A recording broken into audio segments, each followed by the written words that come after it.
నమస్తే. Welcome to our channel. ప్రస్తుతం మనతో సీనియర్ జర్నలిస్ట్ దాము బాలాజీ గారు ఉన్నారు. వారితో మాట్లాడదాం. సార్ నమస్తే సార్. నమస్తే. సార్ ట్రంప్ నిర్ణయాలు ఎప్పుడు ఇండియన్స్‌కి ఎప్పుడు ట్రంప్ వస్తున్నారంటో టెన్షన్ స్టార్ట్ అవుతుంది సార్. యాహ్! ఆయన ఏ నిర్ణయాలు తీసుకుంటారు అని. అందులో భాగంగానే ఆయన ఒక నిర్ణయం తీసుకున్నారని, దానివల్ల 7,00,000 మంది ఇండియన్స్‌కి ఉద్యోగాలు పోతాయి అనేది న్యూస్ వచ్చింది సార్. అసలు ఈ ట్రంప్ తీసుకునే నిర్ణయాల వల్ల ఇండియా మీద ఎఫెక్ట్ పడుతుంది అని నిన్న మీరు చెప్పారు. బట్ ఇంకా ఎటువంటి నిర్ణయాలు ఆయన తీసుకుంటున్నారు? అలాగే దీన్ని మోదీ ఎలా ప్లాన్ చేస్తారు సార్? దీన్ని ఎదుర్కోవాలంటే ఇండియన్స్‌కి ఒక ప్లాన్ ఉండాలి కాబట్టి మోదీ ఎటువంటి ప్లాన్ చేస్తారంటే మీరేం చెప్తారు సార్? యాక్చువల్‌గా అంటే ఉద్యోగాలు కూడా పోతాయి. బట్ ఉద్యోగాలు అనేది కాదు. ఇక్కడ ఫస్ట్ డే ట్రంప్ తీసుకున్న కొన్ని నిర్ణయాలు అనేది ఇప్పుడు ఇండియన్స్ మీద అక్కడ అమెరికాలో ఉండే ఇండియన్స్ మీద తీవ్ర ప్రభావం పడుతుందన్నమాట. సో ఆయన దాదాపు ఫస్ట్ డే 200 ఎగ్జిక్యూటివ్ ఆర్డర్స్ మీద సంతకాలు చేశాడు.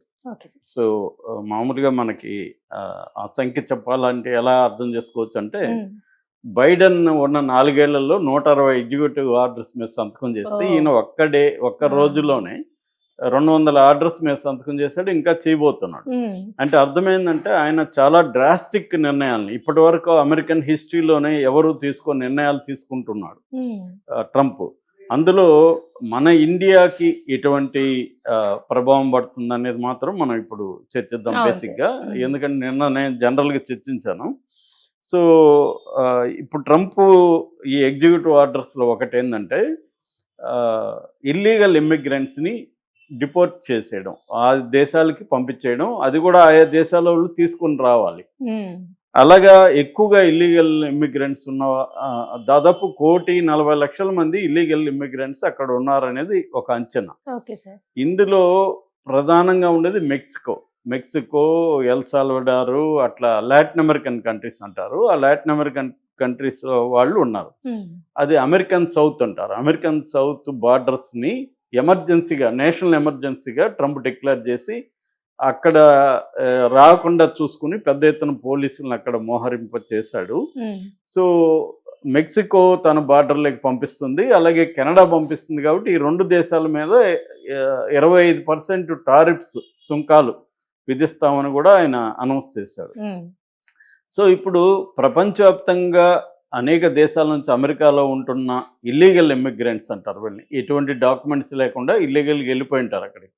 వాళ్ళలో 1,40,00,000 మందిని ఇప్పుడు బయటకు పంపిస్తున్నారు. ఇందులో 7,20,000 మంది ఇండియన్స్ ఉన్నారనేది ఒక అంచనా. కాకపోతే అఫీషియల్గా నిన్న చెప్పింది ఏంటంటే 18,000 మందిని ఫస్ట్ టైం ఇప్పుడు మీరు తీసుకెళ్ళండి ఇండియాకి అనేది వాళ్ళు అక్కడ హోమ్ల్యాండ్ సెక్యూరిటీ డిపార్ట్మెంట్ అనౌన్స్ చేసింది, అమెరికాది. అంటే ఇప్పుడు ఇమ్మీడియట్గా మోడీ వితిన్ 1 మంత్లో 18,000 మందిని మన మోడీ ప్రభుత్వం తీసుకురావాలి వెనక్కి. దానికి సంబంధించి ఇండియన్ గవర్నమెంట్ కూడా ఓకే చేసింది. మేము 18,000 మందిని తీసుకొస్తాము అని ఇండియన్ గవర్నమెంట్ కూడా చెప్పింది. అయితే 18,000 కాదు, 2,20,000 అనేది ఇంకొక సంఖ్య రాబోయే కాలం. సో ఇది పెద్ద ప్రభావం చేస్తుంది. ఇప్పుడు ఈరోజు కొన్ని వార్తా పత్రికలు ఏం రాస్తున్నాయంటే 2 లక్షలు కూడా కాదు, 7,20,000 అనేది ఒక ఫిగర్ చెప్తున్నాయి. ఏదేమైనా లక్షల మంది మన వాళ్ళు అక్కడ ఉండొచ్చు, ఇది ఒకటి. సో వాళ్ళని తీసుకొస్తే మన దేశంలోనికి అనేక రకాల సమస్యలు క్రియేట్ అవుతాయి. వాళ్ళని ఇప్పటికిప్పుడు ఇక్కడికి తీసుకొచ్చి ఉద్యోగాలు వాళ్ళు అక్కడ ఏవో చేసుకుంటుంటారు, వాళ్ళని తీసుకొచ్చి పెట్టడం అనేది ఒక సమస్య. రెండోది, ఇలాగే లక్షల మంది అక్కడి నుంచి వచ్చేస్తే మనకి ఫారిన్ కరెన్సీ డాలర్ల డంప్, ఇప్పుడు అక్కడ సంపాదించే వాళ్ళు అక్కడే పెట్టుబడులు పెట్టరు కదా. ఇండియాలో కూడా ల్యాండ్స్ కొంటారు, ఇక్కడ బిల్డింగ్స్ కొంటారు, రకరకాలుగా ఇక్కడ పంపిస్తుంటారు. సో అదంతా కూడా ఇప్పుడు ఆగిపోయే ఇది ఉంది. దీనివల్ల రకరకాల డిస్టర్బెన్సెస్ ఇండియన్ ప్రభుత్వానికి, మన ఇండియన్స్కి వస్తుంది. ముఖ్యంగా ఏంటంటే అమెరికా అనేది చాలామందికి ఒక కళ. అమెరికాలో ఇండియన్స్ దాదాపు 54 లక్షల మంది ఉన్నారని చెప్తున్నారు. అందులో దాదాపు అమెరికన్ పాపులేషన్లో 1.47% ఇండియన్స్ ఉన్నారు. ఇప్పుడు ఇందులో దాదాపు 7 లక్షల మంది కానీ వచ్చేస్తే ఈ 7 లక్షల మంది రావడం అంటే ఏంటి అనేది కాసేపు చూద్దాం. మామూలుగా ఇది ఒకటి చెప్పాను కదా, ఏది ఫస్ట్ ఇల్లీగల్ ఇమ్మిగ్రెంట్స్ పంపించడం. రెండవ, నిన్న ఒక ఆర్డర్ మీద ఎగ్జిక్యూటివ్ ఆర్డర్ మీద ఆయన ఏం సంతకం చేశాడంటే US citizenship, birth right citizenship అనే దాన్ని రద్దు చేశాడు. బర్త్ రైట్ సిటిజన్షిప్ అంటే ఏంటంటే ఎవరైనా ఇప్పుడు ఆ, ఒక భార్య భర్త అమెరికాకి ఏదో టూరిస్ట్ వీసా మీద వెళ్ళారు. భార్య ప్రెగ్నెంట్గా ఉంది, అక్కడే బిడ్డ పుట్టింది. అక్కడ పెడితే ఇంకా ఆ బిడ్డకి యుఎస్ సిటిజన్షిప్ వచ్చేస్తుంది. అవును సార్. దీన్ని బర్త్ రైట్ సిటిజన్షిప్ అంటారు. అంటే అమెరికాలో పుట్టిన బిడ్డలకు అందరికీ, అది ఏ ప్రపంచంలో ఏ దేశం వాళ్ళైనా పర్వాలేదు, అమెరికాలో బిడ్డ పుడితే ఆ బిడ్డకి అమెరికన్ పౌరసత్వం అనేది లభిస్తుంది. ఇది ఇప్పుడు 150 ఏళ్లుగా ఈ చట్టం అమలవుతూ వస్తుంది. దీన్ని ఒక్క దెబ్బతో, ఒక సంతకంతో కొట్టుపడేశాడు. సో ఇప్పుడు అక్కడ పుట్టిన వాళ్ళకి పౌరసత్వం రావాలంటే కొన్ని కండిషన్లు ఉన్నాయన్నమాట. అదేంటంటే యుఎస్ సిటిజన్షిప్ పేరెంట్స్కి ఉండాలి, ఇద్దరికి వాళ్ళు సిటిజన్స్ అయి ఉండాలి. రెండవది పర్మనెంట్గా రెసిడెంట్ అక్కడ ఉండాలి. వాళ్ళు అక్కడ సిటిజన్షిప్ తీసుకొని చాలామంది వేరే దేశాల్లో ఉంటారు, అట్లా కుదరదు, పర్మనెంట్ రెసిడెన్స్గా ఉండాలి. లేదు అమెరికన్ మిలిటరీలో మెంబర్గానే ఉండాలి. ఈ 3 కండిషన్లు ఉంటేనే పుట్టిన బిడ్డకి పౌరసత్వం వస్తుంది, లేకపోతే రాదు. సో ఇప్పుడు ఏమవుతుంది, మామూలుగా అమెరికాలో ఒక కాన్సెప్ట్ ఏంటంటే దాన్ని ఏమంటారు, బర్త్డే టూరిజం అంటారు. అంటే బర్త్ టూరిజం అంటారు. బర్త్ టూరిజం అంటే కావాలని బిడ్డలు కనుక్కోవడానికి అక్కడికి వెళ్తారు కొంతమంది. ఎందుకంటే సిటిజన్స్ అయిపోతారు, 21 ఏళ్ల తర్వాత వాళ్ళు అమ్మ నాన్నని పిలుచుకోవచ్చు. అది అక్కడ ఉన్న కాన్సెప్ట్.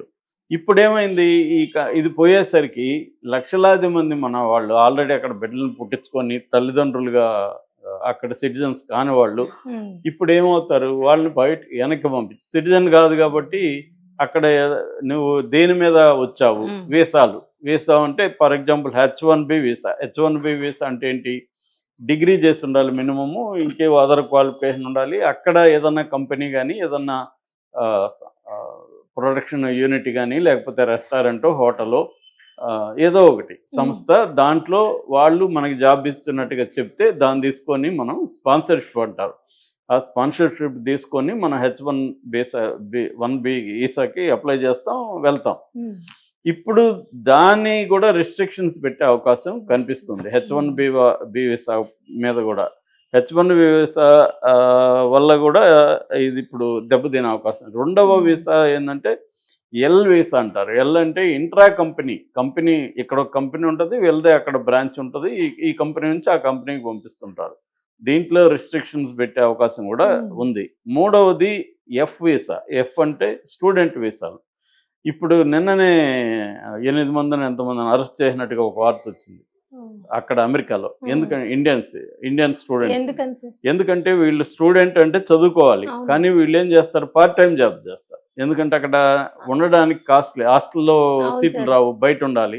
నిన్ననే ఎవరో చెప్తున్నారు, దాదాపు 7-8 మంది కలిసి ఒక ఇల్లు తీసుకుంటే ఒక్కొక్కరికి $1,300 రెంట్ పడిందని. సో ఆ విధంగా అంటే వాళ్ళకి కాస్ట్ ఆఫ్ లివింగ్ ఎక్కువ కాబట్టి వాళ్ళు ఏదో